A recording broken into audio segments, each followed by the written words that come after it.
Bonjour à tous, c'est Antoine d'Acer Actu. J'ai actuellement entre les mains l'Acer Liquid Jade Primo ainsi que son display dock. Et aujourd'hui, je vais vous présenter le packaging du display dock. Et dans une future vidéo plutôt, je vous montrerai peut-être comment il fonctionne et à quoi ressemble le mode Continuum. À voir donc si j'aurai le temps. Et si ça vous intéresse, dites-le moi dans les commentaires, n'hésitez pas.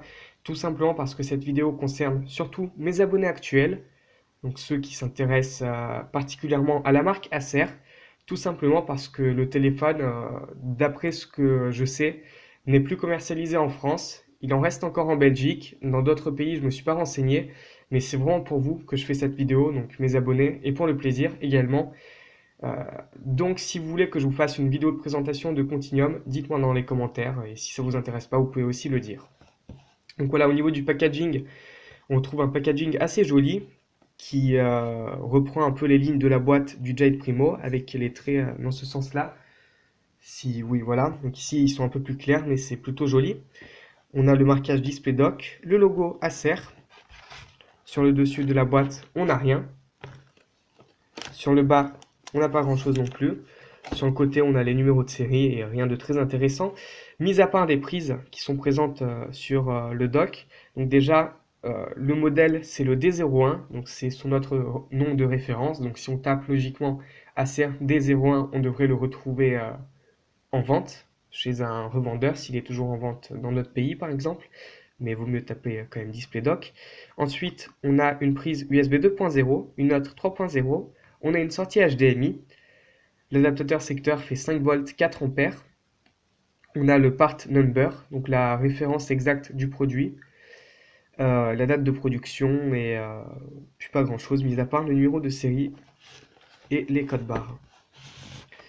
Donc, quand on ouvre la boîte, on tombe directement sur le dock qui est emballé dans un sachet. Il n'y a pas grand chose à dire.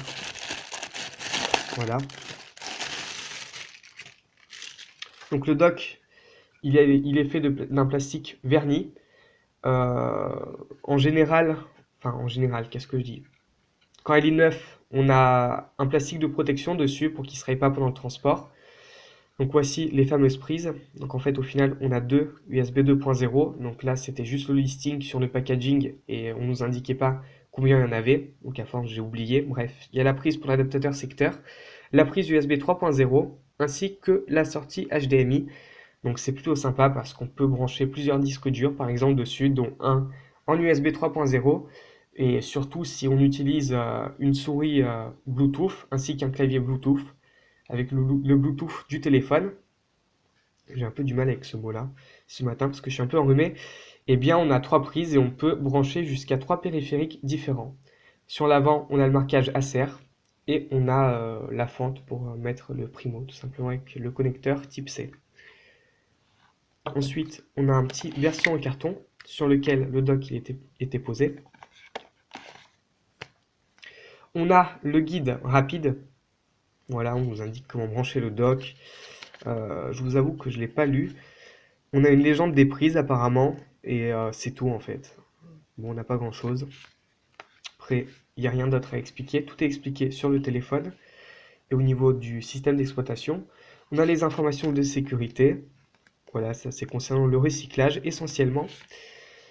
Et la carte de garantie avec tous les numéros de téléphone comme d'habitude à l'arrière.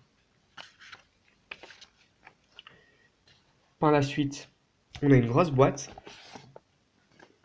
qui est un peu lourde aussi. À l'intérieur, on peut retrouver l'adaptateur secteur du dock qui est quand même grand. Je trouve ça vraiment décevant. Il est lourd, sachant que le dock, après, le dock, il est fait pour être posé à un endroit précis, par exemple au bureau, et venir avec son Jade Primo et en faire un ordinateur. Mais par exemple, si on voyage, franchement, l'adaptateur secteur, il n'est pas pratique, hein. Regardez, la taille du dock et la taille de l'adaptateur. Il fait quasiment la taille du dock, quoi.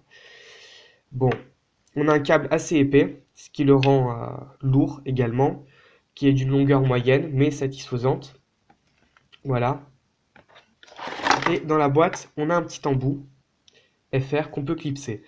Donc il y a plein de personnes qui ont testé le téléphone avant moi, donc je ne sais pas si avec le dock il y aura un autre embout pour d'autres pays. En tout cas, avec le téléphone, ça y était. Ici, je ne sais pas. Mais franchement, je suis déçu, hein, parce que l'adaptateur secteur, il est vraiment lourd, il est encombrant, et enfin, il fait quasiment la taille du dock. Il est vraiment pas design en plus. Bon, après, je chipote peut-être, ça sera à vous de me le dire dans les commentaires. Donc voilà, c'était ma vidéo de déballage du display dock de l'ancien liquide Jade Primo. Donc pour résumer, on a l'adaptateur secteur, bien évidemment le dock, les différents guides. Bon, un packaging plutôt standard pour un objet de ce style-là. On n'a rien en trop, on n'a rien en plus. Bon. Après, franchement, l'adaptateur secteur, je suis vraiment déçu. Il est énorme. Le dock, il est vraiment beau, mais l'adaptateur secteur gâche pas mal la chose. N'hésitez pas à me dire votre avis dans les commentaires. Et donc moi, je vous dis à très bientôt pour la vidéo de prise en main de l'ancien liquide Jade Primo, ainsi que sa vidéo de test. Et si ça vous intéresse, et je dis seulement si ça vous intéresse, je ferai une vidéo de Continuum. Bon, merci d'avoir visionné une vidéo une nouvelle fois, et donc à très bientôt.